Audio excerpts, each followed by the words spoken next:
معراج یہ تحفہ ہے اللہ کی طرف سے مصطفیٰ کریم صلی اللہ تعالی علیہ وسلم کو. اور معراج ہوئی کیسے, کتنے عرصے میں ہوئی, اور یہ جو سفر ہے یہ پورا سفر کتنے عرصے میں ہوا جانتے ہیں آپ؟ اللہ اکبر. قرآن کہتا ہے اس کے حوالے سے, قرآن کہتا ہے, کیا کہتا ہے قرآن؟ قرآن کہتا ہے سبحان الذی اسری بعبدہ لیلا من المسجد الحرام الی المسجد الاقصی. یہاں جو لیلن کہا گیا ہے اس کی طرف توجہ دیں. لیلن پہ جو تنوین ہے یہ جزئیت کو بتاتی ہے. A very short part of a night, رات کے تھوڑے سے حصے میں, رات کے مختصر سے حصے میں. اور وہ مختصر سا حصہ بھی جانتے ہیں کیسا تھا؟ عقل پہ زور دینے والوں, ایک بات میں آپ کو سمجھانا چاہتا ہوں. نبی معراج کے لیے گئے, ہمارے لیے بس حضور نے کہہ دیا ہم معراج کے لیے گئے, ہم نے تسلیم کر لیا, ہم نے مان لیا. کیوں؟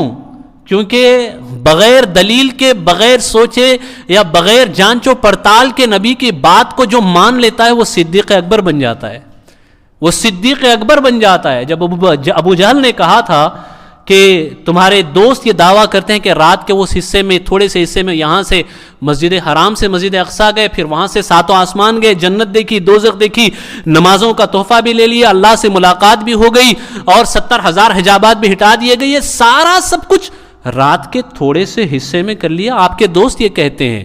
تو ابو بکر صدیق نے فرمایا اگر میرے دوست محمد مصطفیٰ صلی اللہ علیہ وسلم فرماتے ہیں, اگر وہ فرماتے ہیں تو اتنا ٹائم کیا, وہ اگر مجھے یہ کہیں کہ اس سے بھی کم وقت میں گیا تھا تو بھی میں بغیر سوچے سمجھے مان لوں گا.